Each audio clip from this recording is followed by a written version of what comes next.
Hi, my name is Jennifer Woyach from The Ohio State University. We are here in Houston for the SOHO conference, and I spoke at this conference about novel small molecule inhibitors in CLL, so kind of things beyond ibrutinib and venetoclax. So first thing that we think about with the small molecule inhibitors we have are what can we do to improve upon them, because obviously ibrutinib works very well, venetoclax works very well.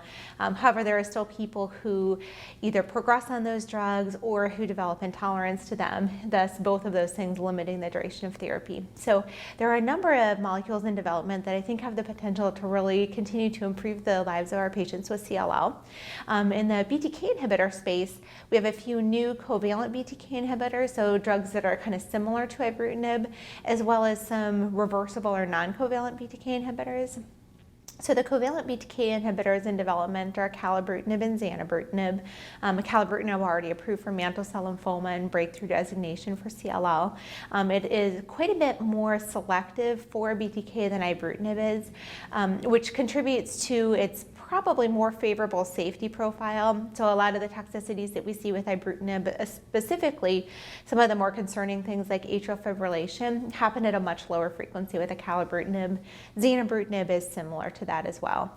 Then we have a whole class of reversible BTK inhibitors that were developed to overcome resistance to ibrutinib. So most of the time when people become resistant to ibrutinib, they do so by developing a mutation in BTK at the binding site.